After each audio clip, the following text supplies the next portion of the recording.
Well, welcome to another crazy session here at Love Them Knives Studios.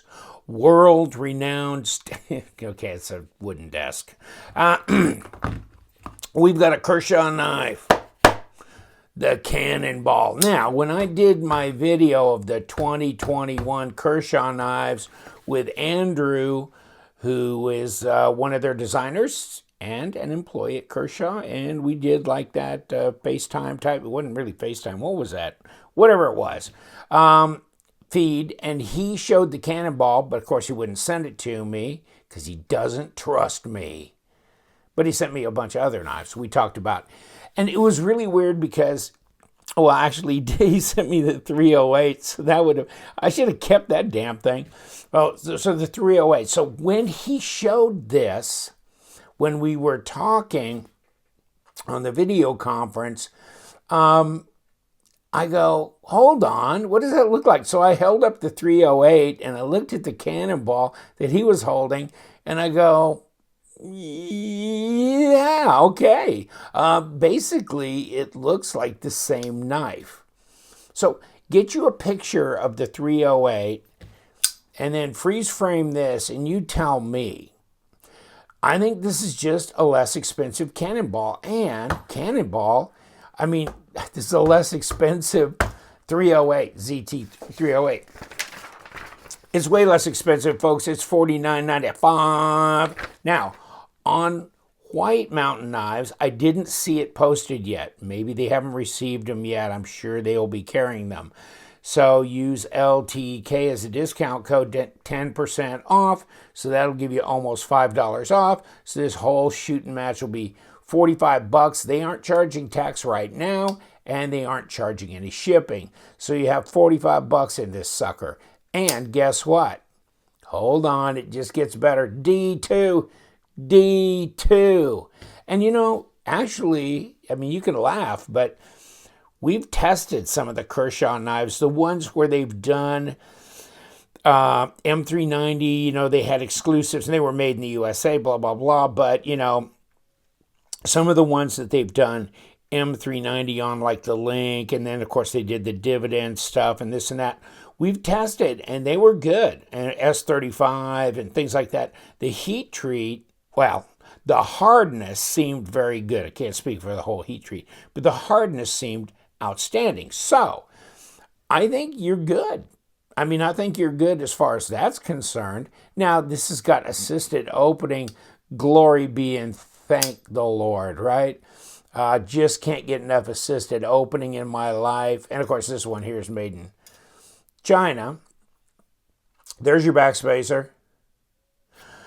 Deep carry pocket clip, by the way. Deep carry, and no big, you know, obnoxious screws on there popping up and interfering with this clearance. And you can go left hand as well. Now, of course, the frame lock, and this is a steel-bodied knife, this is going to be favor the right-handers, which I'm good. I'm right-handed. So, I mean, it comes in a typical Kershaw box here and has this kind of information. Cannonball. I like it. I think it's good. It's just heavy, and I'm not big with the assisted opening. If they would have put a D-assist on this like they did the highball or whatever, then that would have been great. But no, let me kick this open. Because they did some with KVT, and then they've done some with assisted, with SpeedSafe and KVT, which, okay, whatever. But then they just did some with KVT and no SpeedSafe. And this would have been great, KVT, only no SpeedSafe. 5.48 ounces. So it's, I mean, it's not crazy heavy. 155 grams. And that's because it's not a huge knife either. I mean, here's my Best X Swordfish. Well, it's way smaller than that. This is a 9-inch knife, by the way. And it's definitely smaller than my Max A Sandstorm. Okay. And, But the Sandstorm doesn't have speed save. I'm so disappointed. So disappointed. God dang. What's going on? And multi-row bearings. We'll get into that on another video. I'm having too much fun playing with that. But this one, I mean, it's inexpensive. It's got a nice big area lanyard hole. I like some of the design cues they've done. They've done a cover over the pivot. So we'll open it up to what we can and take a look inside. The hardware is not overwhelmingly overwhelming, but at least they did this nicely and deep carry right and left hand. It kicks right out. That's nice as well. Will the knife be a knife? Well, that part did. That part did.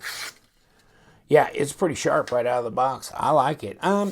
So I don't think Kershaw does a bad job on sharpening a knife or on producing an interesting design. Okay, and I guess this is an in-house design.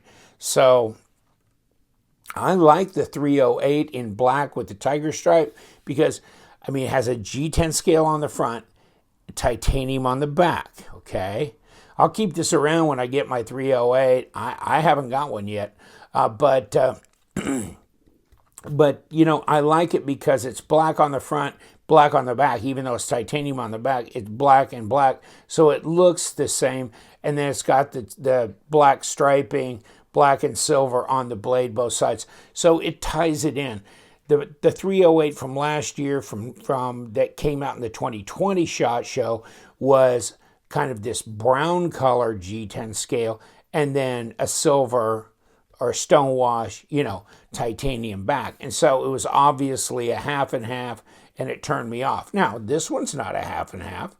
I mean, this one's got, nice machining, carrying those design cues from the front to the back. It's all good. And how's the ergos? The ergos are pretty decent. This is kind of funky in here. I mean, this is not really a neutral zone. I can do this. My second one's jumping up here, and 3 and 4 getting back there. So yes, it just happens to fit me. Depends on the size of your hand if that's going to work for you, though. And reverse grip is very comfortable, actually. So where's my balance point on this dog? There, right there. Okay, so design. Well, design flows really nicely. I'd say blade to handle length is about all it could be. So no faults there. No faults there. I believe this backspacer, if you look at it closely, you'll tell it's G10 or synthetic of some sort. It's not aluminum. But yeah, what are you going to complain about now? Well, we can complain about a lot of things. First of all, it's speed safe. It's not KVT, but it is what it is. 3.5, 90 millimeters, 3.5 inches, 8 inches overall at 20 centimeters. How fat are you? I don't know, 10.6, not very, 0.42. It's thinner than the paramilitary 2, really, in the pocket, and 0.1. Oh, come on. Okay, am I doing something wrong? No, 2.6 millimeter blade at 0.1 of an inch. Wow, that's not terribly thick blade stock, is it? I can't remember the last time I went under 3 millimeter, but I know I have in the past, but I'm kind of surprised that this isn't at least 3.5 millimeter blade stock. It'll get the job done. I don't know that hurts it really. Might make it a bit more slicey, that you're not having to drop from 3.5 or 4 millimeters down to this edge. Should do piercing and slicing nicely. Yeah. So, I mean, it's a work knife. You don't have to worry about it. And you got this PVD coating here. You got this black wash type blade thing going on here. It should hold up pretty nicely. Okay, let's see what we can do it on this knife. And, ooh, baby. They don't want me to open this thing up at all, do they? Whew. They really don't need to jack these things down that hard. I got some thread locker on there, but I could definitely feel, wow, I could feel the love kicking me right back out. Let's see if I can even get this thing apart without spinning screws here. And yeah, I'm spinning screws. Crap.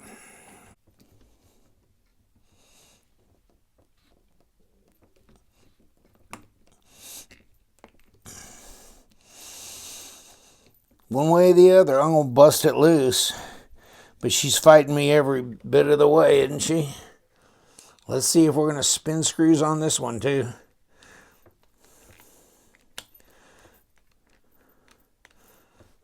Probably.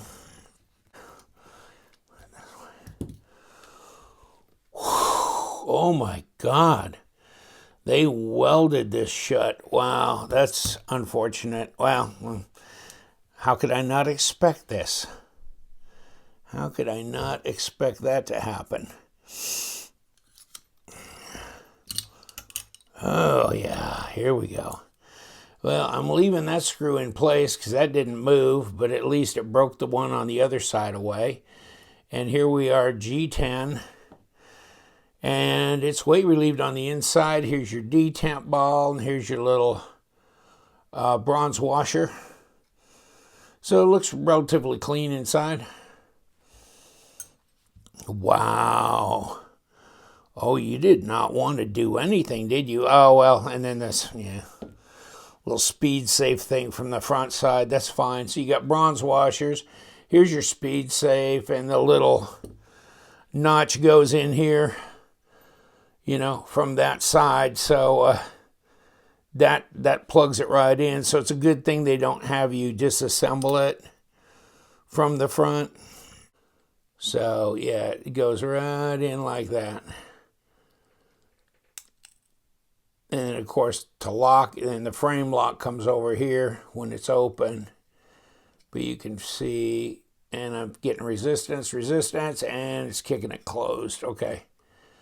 So yeah, this is not, I mean, this is easier to disassemble than the Omega springs on like a axis lock knife, because this is going to stay down in here as long as you don't remove this plate, which I don't want to remove this plate, tell you the truth. But there's your blade stop. I mean, that's good.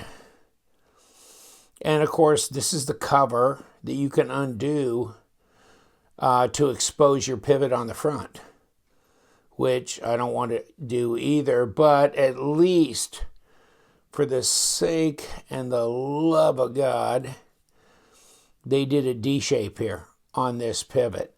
So that's how I broke the pivot screw loose without breaking the pivot screw. They had that baby jacked down, and then these body screws are absolutely freaking welded in place. So, yeah, they wanted to do what they could to discourage you from opening this knife.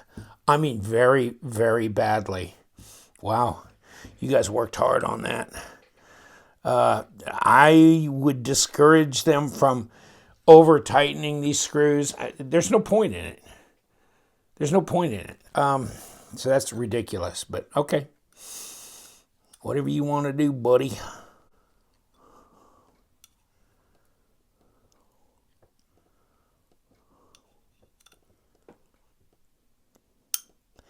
Okay, so we got this pop down on the spring. See, this spring can kind of move up close to this pivot. You got to push it down a bit because it needs the space between this hole and this hole. See what I'm saying? To match up, push it down, then turn it until, yeah, there it goes. And it's popped in that hole. Okay? So we're good with that. Now let's put the other bronze washer on and get the hell out of here. And then, of course, hell, it don't matter. Just put this spacer on here Down like that. 6 of one, half a dozen the other. And of course, then we got to stick this through here. So it was kind of a pain in the ass. Kinda. Okay, let's line these babies up.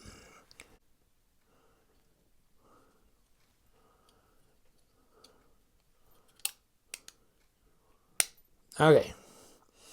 Now we got all these little things pushed through. Okay, good. We're good. Now let's find my pivot screw.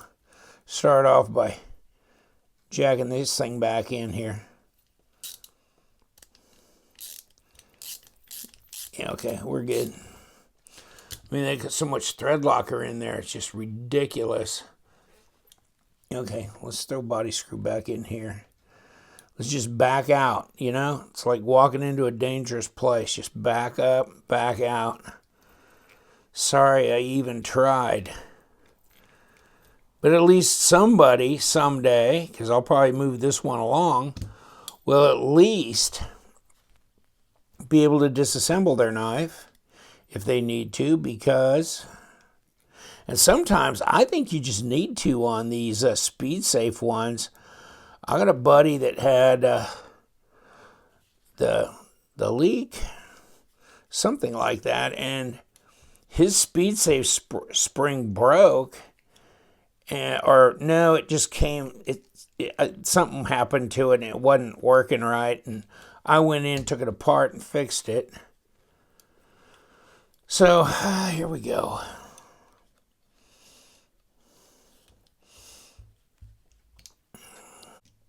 Come on. All right, hold the backside. Okay, that's enough. That's enough.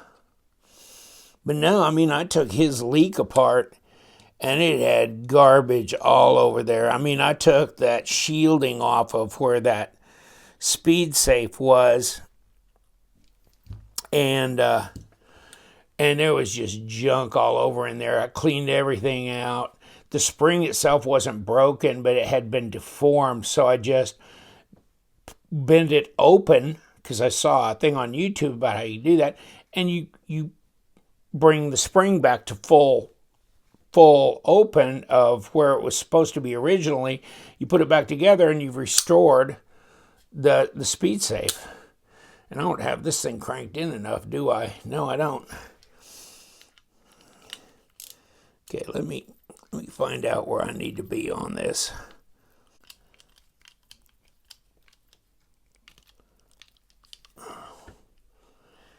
Okay. Oh, you can lock this up, can't you?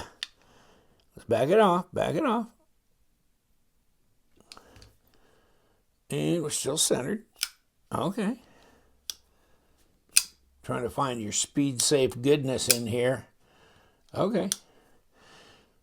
So, yeah, of course, it's a D-shaped pivot, and I didn't have the D in the right place, so I had to kind of turn it a little bit to fit it back in here, but we're good. Gee, hold on. How's that detent on this? This detent... Oh, baby, it's all in the spring, isn't it? It's all in the spring, so...